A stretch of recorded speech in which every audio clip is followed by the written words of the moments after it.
So, as you can tell, my name is James Merlin, and I'm a magician.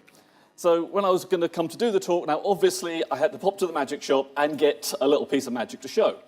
And I went into the little magic shop and I asked the magic man behind the magic counter, have you got any new magic tricks for me? And he had a look along the shelves and he got down this little red box. And I said to the magic man behind the magic counter, it's a very nice little red box, but what's inside the little red box? Is it a folded up playing card, or a coin, or a prediction of something yet to happen? And I didn't know, so he took it off his magic shelf and he showed it to me. And do you know what's inside the little red box? It was a little black box. Thank you for those in the front for not smiling. And I said, that's a nice little black box. I wonder what's inside the little black box. I mean, maybe there's a folded up playing card, or a coin, or a prediction of something yet to happen. Do you know what's inside the little black box? Nothing, it's empty. I thought, that's a shame. But I like the little black box. I can see a use for this. I can take this to my magic home and I can do things with it. I could put a folded up playing card inside, or a coin, or a prediction of something yet to happen. So I asked the man behind the magic counter how much the little black box was, and it wasn't very expensive. But he said, as you're a nice chap and you're going to talk to all the lovely people at Bacon, you can have the little red box for free. I thought, okay then. I've got no use for the little red box, but I like the little black box. So what I did is I put the little red box back inside the little black box, and then I put it on my magic shelf for later. So that's my trick. That's not the thing about. Thank you. The thing about me going to the magic shop and buying a little black box and the magic man behind, that's a load of rubbish. That didn't exist. That's just a little trick I invented. But the reality is, did I? That idea of one box inside another box that actually goes back inside the box it came from was invented by a guy called Lieber Fiedler. And he did this as a stage routine. And he would have a box which was about yay big. And you'd take one box out the other and do exactly the same thing. But he didn't have the patter about guys in magic shops. He also didn't come up with the idea of having a small box that you could handle. That was Ali Bongo's idea. And that box actually used to belong to Ali Bongo, one of my magic claim to fames. So Ali Bongo sort of invented that. But there again, Lieber Fiedler also sort of invented that. And because I came up with a sort of routine in the presentation, I invented that. So what are the rules about copyright and intellectual property in magic? Well, I suppose we should start by saying what is magic, the whole obligatory, what sort of thing are we going to define? Well, it's something we don't understand. Well, like video recorders and television sets for the most part, I guess. Why my programs don't work first time. So maybe that's not magic. Arthur C. Clarke has the quote, any sufficiently advanced form of technology is indistinguishable from magic. So maybe it's anything. Magic has to be entertaining. That's certainly open for debate, depending on which magicians you like or don't like. And the allied arts could also be considered magic. Something I won't do now for time is I do things with this occasionally. I get people to tie me up. I have quite a few lewd jokes about people tying me up in public, but I won't do them. But escapology is an allied art. There is a technique involved in escaping from chains. My friend Harry here made a fairly good living from doing so. So do we consider escapology to be magic? It's entertaining. It has a secret or a thing that goes on that you don't know about. So maybe it is. What about clairvoyance? Psychics. I mean, it is said there are only two types of psychic in the world. The delusional and the fraudulent. However, this guy, the one on the right, Uri Geller, not the one on the left, that's me trying to be friends, he claims to be real. He's been claiming to be real for 40 years. He either is real or has kept up the same character act all that time and never let his guard down. Is that magic? Well, let's consider the standard sort of magic tricks. You can tell I've got cards and bits of rope, so we're going to limit it to that sort of theatrical, oh, look at me magic things. You know, the guys who get a piece of rope and they say, here, I've got a piece of rope. This represents my sex life. And you go, does it really? No. But you can just say, honey, I think I'm pregnant, and it does. But, you know, that sort of thing, ropes, coins, cards, even chains potentially. So we'll consider these sort of entertaining-y kind of, you know, Paul Daniels, David Blaine kind of things. We'll split into three halves. Effect, presentation, and secret. Let's take a fairly simple trick. The effect is called card to impossible location. I'll take a deck of cards, I'll ask someone to pick one. all of a sudden that card has ended up behind that window in your shoe at the back of the room. That's the effect. What happens is, card disappears, it goes somewhere else that could not possibly be. Presentation is what you're actually doing.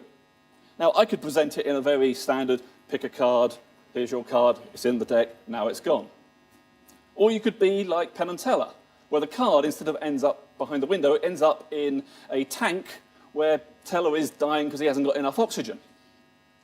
It's exactly the same trick. A card goes from there to there, and you have no idea how. And the secret, how is it done? If I come up with a way of getting a card behind the window, I've come up with a trick. But if someone else does exactly the same thing, but in a different way, using a different secret, is it still my trick? There is one idea in magic that change 2 out of any of these 3 things, and you have a new trick. It's reasonable enough. So I claim the little red box trick as not really my own, because I only came up with one part.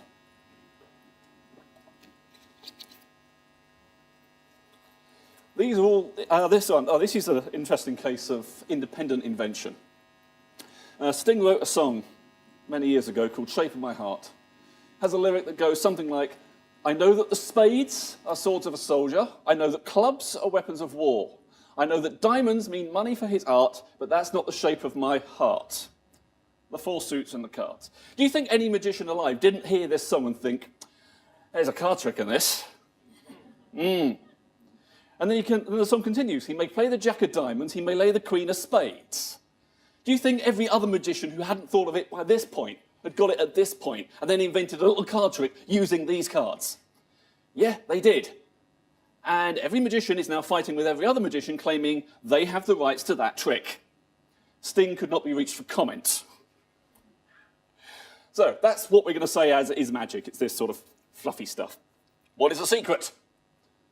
Secret number 1, it's called a method. Magicians do not gather around in little groups discussing secrets. They discuss the methods. There was this, and actually I've got it on my notes. I'm going to do the story because I think it's quite a fun story. I'll tell it from over here. This is the mid-lecture activity, which is nothing to do with that, but it's something that's quite interesting. There was a story, which is a genuine story, about a horse that could do arithmetic. What would happen is the horse would be in a round, and there would be people around him, and two people would shout out a number. And the horse would add it up, and the horse would then tap out the answer with his hoof. He'd then stop and go, hoo! And at that point, everyone else would cheer because the horse had managed to understand the human language and do an arithmetic sum and then answer appropriately.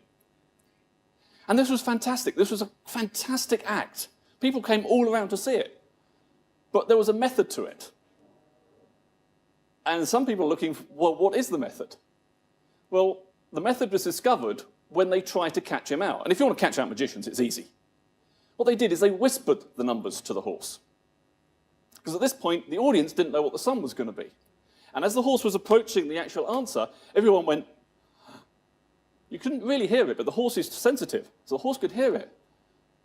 And as soon as the horse got to the right number, everyone let out a very slight amount of breath, thinking he's got there. Horse picked up on it, horse then stopped. People didn't catch this out for ages. So is that magic? Who owns the right to that?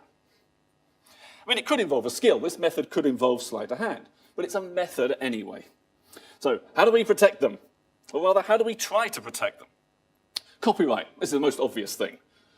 Let's break it down into 3 halves. The effect. Can we copyright the effect? A card goes from one place to another. No. It's not complex enough. There's no expression there. Can't copyright it. Never mind. What about the presentation? Yeah, you can kind of copyright that. The little red box routine, it's a script. Magicians used to write their entire performance down as a play, which included various sleight of hand bits. And because it was written down, it was an expression of an idea, not the idea itself. It got granted a form of copyright. And the method.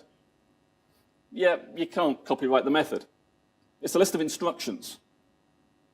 Generally speaking, for this particularly, you can't copyright a list of instructions. Same as you can't copyright a recipe, which is a list of instructions. What you copyright is the expression of that instruction. So if I say, take the cards in one hand, and then move them to the other with no one seeing, if someone rewords that sentence, they have the copyright on that part of the trick. So you can't actually copyright the method, which is the bit we generally want to kind of protect. You'll notice similar things with software as well, and software patents and things like that. So protecting secrets. These are the types of magic. You've probably seen this list a few places. There's only 7 different card tricks. There's only 7 types of story that you can ever tell. You know, they're already there. You can't really embellish on these. You can do different things with them, but you are essentially going to be levitating something or restoring something or moving it from one place to another. There are, you know, you can't protect any of this stuff. So copyright doesn't really apply. Sorry. Secret number 2, there's no effective copyright for magic. Yeah. What about patents then? Patents are good, unless they're software patents. See, I'm a developer as well as a magician. I have to get that joke in. So, patents. Can we patent the effect? Well, the effect is a card moves from one place to another. No, can't really patent that because it's not inventive enough for what's gone before. So we said, you know, there's only 7 odd different types of effect. Can't do it. The presentation. Can't patent that. That's not a patentable entity. The method. If it's innovative enough, you can patent the method of a magic trick. What does that mean? Well, that's what it means. This is a patent for a magic trick. It has lots of gears and levers and pulleys and lots of bits of cable. And what trick is it for? David Copperfield flying. It was patented by John Gauguin. And if you want to learn how to do the David Copperfield flying, you can just go to the patent office and say, excuse me, can you tell me how this is done? And because it's filed, I have to give it to you.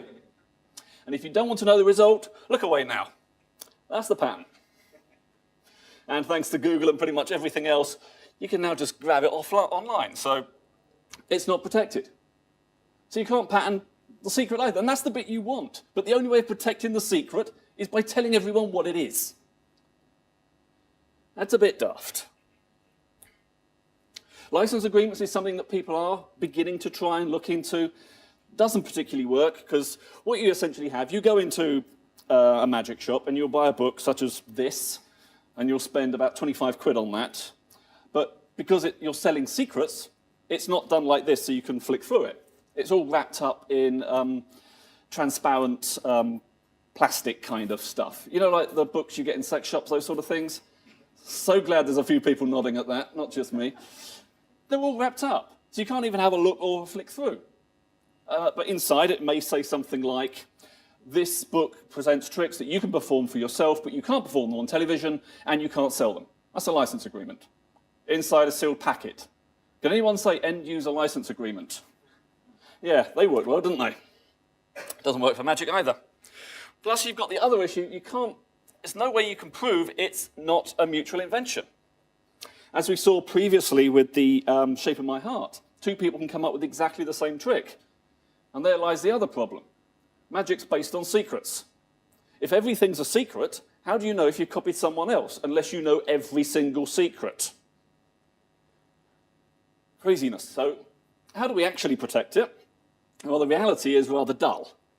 Indoculus privata loqua. It's probably not how the Latins would have said. Just means don't tell anyone. Easiest way. How do we protect secrets?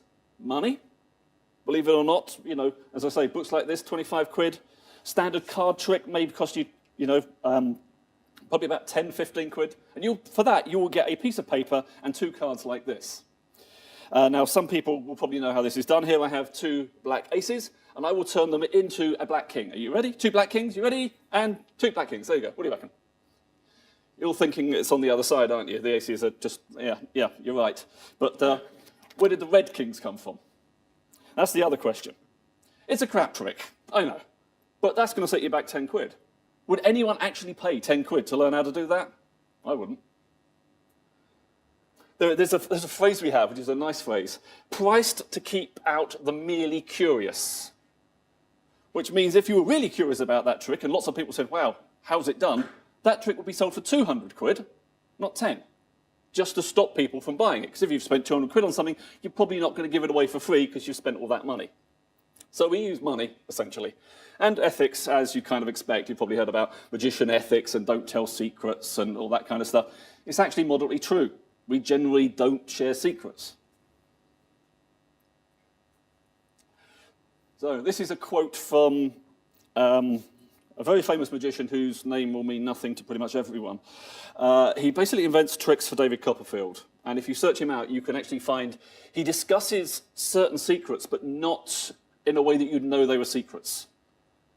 It's an odd way, because I could tell you how to do something, and it would be a method for doing something, a secret. But if I don't relate it to the trick that uses the secret, you'd never know how the trick was done. Because generally speaking, you're not going to piece 2 and 2 together. So, as an example of we're guarding an empty safe, I decided to put 2 words into Google, and I brought up the first 2 tricks that came up. Aztec. Is this an eBay or an Amazon thing? I can't actually remember. But this is a little thing that levitates stuff. Magicians seem to like levitating stuff. And this is a new device. As it says it here, this new device uses no threads, no magnets, and no wires. So you've got an idea of what you're buying. Doesn't matter what comes in the packet, you know there's not going to be any threads in there. There won't be any magnets and there won't be any wires. No threads, no magnets, no wires. Great. Here's another levitation effect that you can go and buy. Suspension, you levitate a pen this time. Again, no threads, no magnets, no clear plastic, no wires. No thread, no magnet, no hang on, wait a minute. No threads, magnets, or wires. No threads, magnets, wires, or clear plastic. Anyone want to have a guess how this one works? 2 magicians, both trying to secure their things, have just told you that this one doesn't use clear plastic, so this one probably does. Yeah, well done, magicians. Foot shot. Congratulations. And those things will cost you 40 quid, basically. And it doesn't even matter. This is a customer review that says, the string is not strong and there's hardly enough wax for 5 tries. Okay, so this particular effect has a string and a piece of wax. So if we've got these secrets and half-secrets and truths and half-truths, how are we actually going to learn any magic? Because we kind of like learning magic, it's what magicians do. Well, same as you learn anything, basically. This is a little thing that I learned, and this one will require some audience participation. So anyone who made the foolish decision of sitting somewhere near the front or the aisles is probably going to get picked on, including anyone that smiles when I say that. Would you like to be my first little helper here? Actually, can people see these at the back? I've got some oversized cards, because I know it's a reasonably sized audience. You can actually see them from back there. Is that, yeah? You may not see everything, because I'm going to be at this level. So, do you want to take a few cards off the top, grab a small chunk? Yeah. Just 3, 4, however, 10, turn them upside down and put them back on top. Right. Now, because he's at the front, someone is probably thinking, we arranged it, He was there before. I said, when we do it, can you just pick off 4 cards for me, because that'll help the trick. Fantastic. Who thinks I've stooged him in some way and it's all a big ploy? No, someone's going to, someone at the back would be. It's going to come back to camera, so go on. Would you like to take a bigger handful? So if you think there's a card in that section that he has picked for me, grab a big handful, turn them upside down, and put them back on the top. So even if we did arrange something, we couldn't have done, because you now would have undone anything he would have arranged. Now, is there anyone thinks that they're both in on it? You, okay, would you like to hold the cards, grab all of them, and come up with me here for a minute? We'll show them to the camera. I don't actually believe it, but I like the concept. Yeah, oh, that's all right. I like concepts. Yes. I could be into it. You could be as well. So what we do, can we open them out a bit, see where we actually have stopped? So it's not the king. So, okay, if we show them down to the camera, so there, we've got a break there. So if you'd have picked 1 card more, you'd have been here. If you'd have picked 1 card less, you'd be here as well. If you'd have picked 1 card less, you'd be, just pop that out, you'd be here. And if you'd have picked 1 card more, 1 less, you'd be here. So I do have 2 chances that you might pick the right number. So can you hold that? And hopefully my prediction here, can you take out the card that they've, between all 3 of you? Are you ready? Yeah, you ready? And reveal. The name of the card is the 8 of Hearts. 3 of Hearts? No, heart. The name of the card is a heart. That's close enough. Okay, it's what magicians call an out, because it goes from 8 to 3 in heart, and eventually I'm bound to get somewhere, which is a bit of a shame. Never mind. Sometimes you have the out. So 10 of hearts. Thank you. Just dump them down on there. That'll be fine. Yeah, that actually got something in there, didn't it? I learned that from a book. The book was written umpteen years ago, so copyright, surely out of copyright by now. Well, kind of. I mean, this guy, Ted Anneman, died in 1942. So that book that gave me that trick, now out of copyright. You can go and learn it and do whatever you like with it. I'm just not telling you which book. But of course, a trick that's 100 years old, no one on earth would be fooled by a trick that's 100 years old. Well, this guy does it all the time. Darren and his friend James Merlin both read the same books. We have both read the works of Anneman. We've both read the works of Robert Houdin, Jean Hogarth, Houdini, all of whom's works are out of copyright. Yes, Houdini's works are out of copyright. Go for it. And magic doesn't expire, as we've seen. 100-year-old trick is still suitable. So we share it in different ways. I will flip through this. How do we share it? Well, we don't have any nomenclature, really, so there are no proper names for everything. But there is one thing that everyone kind of agrees on, is these things here. So what we'll do is we'll just try this. This is a little, as the thing is, as you can see, it has not, hopefully the camera can see from this. Here we have numbers 1 to 5, and they happen to be cards, which are in the, so I should probably show you that side as well, shouldn't I? Here we have cards. These are Xena cards. The Xena symbols were invented by J.B. Ryan at Duke University, meant to test ESP and are you psychologically inept at doing this sort of thing. Do you want to just give them a little quick mix and stuff while I do the bit about the numbers? On this side, we have numbers. We have a number 1, a number 2, a 3. I think you probably guessed the rest of the pattern, can't you? A 4 and a 5. You're sort of all happy with those? Now, can you pass them back a little bit, because people will also think, and you're not stooge, you're not, you know, until someone is willing enough to call out cards and numbers and everything else. No one wants to play. So what I'm going to do is I'm going to try and, yep, you ready? Yep, okay. You can, yeah, yeah, I think that one there. 1, 2, 3, 4, 5. You've got circles, pluses, wavy lines, a square, and a star. So 1, 2, 3, 4, 5. Okay, no, they're going to have that there, aren't you? Pretty sure. Circle, that's... where would you put the circle? Okay. Let's try that. There. And there. Okay. Would you actually, maybe you should come up. Maybe that would be a little better. And don't worry about taking notes on this one. This one will be explained afterwards. So give a little mix-up. Just, actually, maybe you don't, I don't think you need to look at them. The first one, okay, take a card out in the middle. Yeah.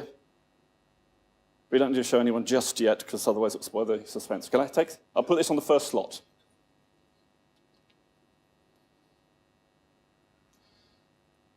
Don't do the second one, I don't think that's going to work. Can we go to the third one? This will be the third slot here. I have to change the order, I'm afraid. Yes! People are now spotting that I didn't say yes for the first one. I will give the option to change. Let's do the bottom then. Not to say the bottom card from there in case you think I'm trying to manipulate you, but maybe I said that to manipulate you.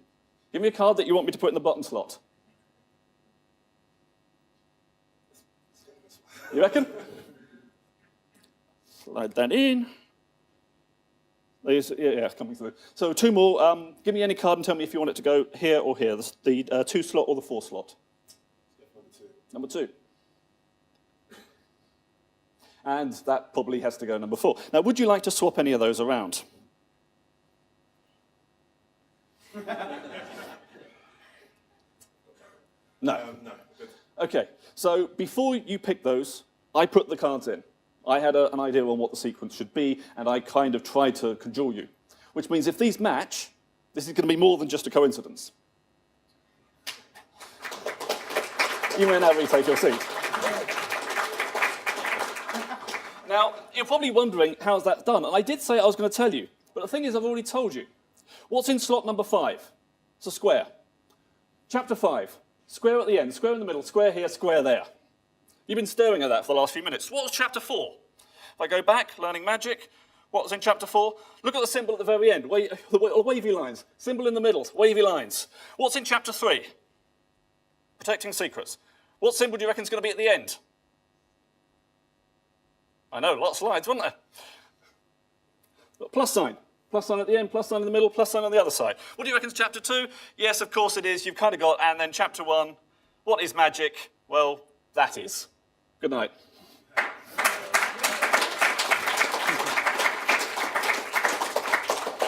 And I've probably run out of time for questions, but I may be able to. If anyone has questions like what was actually on the chapter 5 slides, which I didn't get to, or... So I have a question. We've been talking about the secret and how you protect the secrets and how it's hard to protect it. But what about the execution? I mean, this is not just knowing the secret, right? I wouldn't be able to do most of the stuff. The secret is such a small part of the trick. That's why we say guarding empty safe. No one really cares. The secret is all the bits that go around it, the misdirection, the how you get from this point to that point. The presentation part, yes, very copyrightable. It's a script. It becomes a literary work. So that part is all copyrightable. Plus your presentation. I mean, if someone did a trick where they took a 10 of hearts, for example, and that card, instead of appearing here, turned up inside some fish guts, you'd think, oh, that must be Penn and Teller doing that. No one else is going to be able to hone in on that thing. So having your style and identity actually helps you protect things more. Anyone that looks at magic a little bit, you may be aware of a magician called Jeff McBride. He has an act involving masks, and he changes masks very quickly. You do anything with masks, you're going to go, Jeff McBride's act.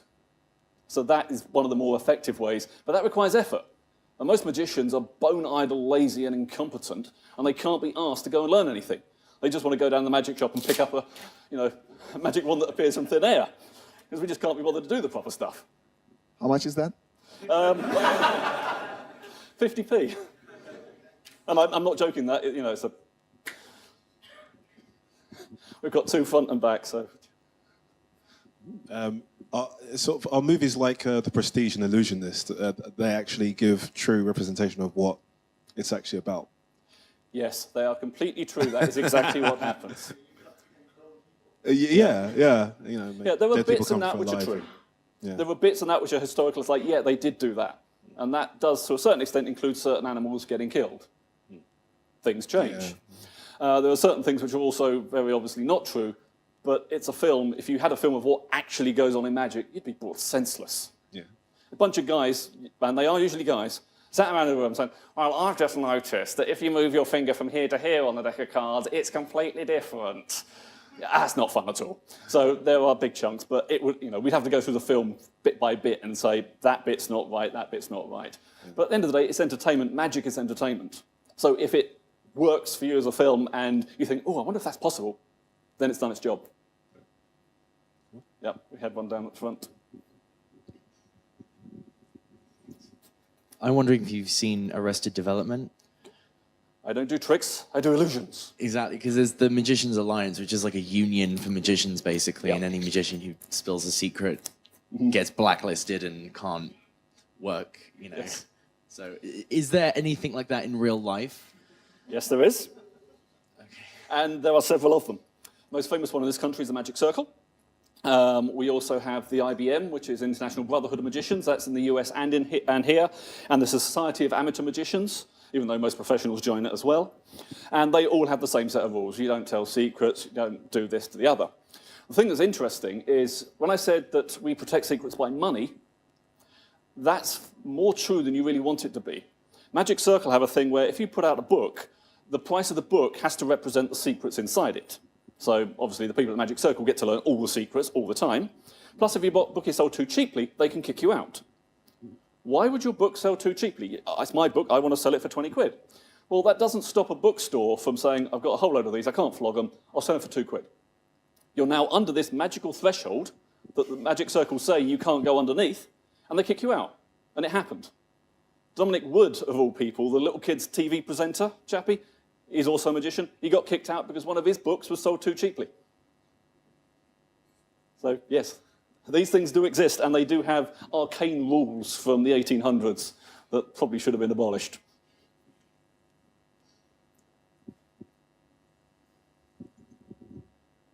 Because we have 5 minutes and no one else. I'm going to get the chains out.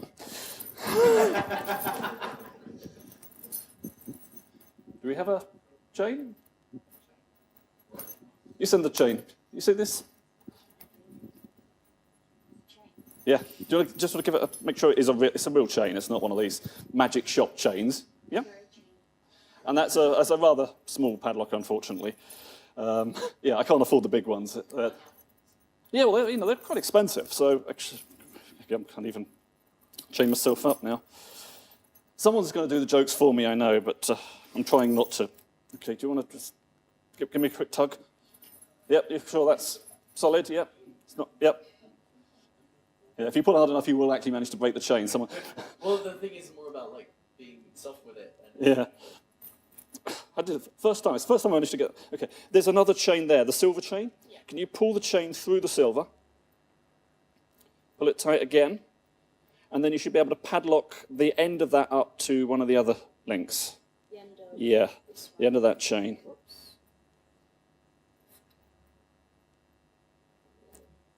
one of these. Yep. And then if you close that up. Good. Now, if you want to take the key out, this might make it more difficult. Would you like to come and stand here for a moment? We'll just try, because the camera might actually want to get this, I'm not sure. So if you stand there and look at the camera and wave at everyone else, and hold the key up in your left hand high above your head. That way, if I want to get at it, I've got to go across your body, actually. Face at the back if we can. Do you see the... Yep. Now, I've got to do this sort of thing, which is quite a fairly obvious move. So actually, because if I do this side, it's going to be... Yeah.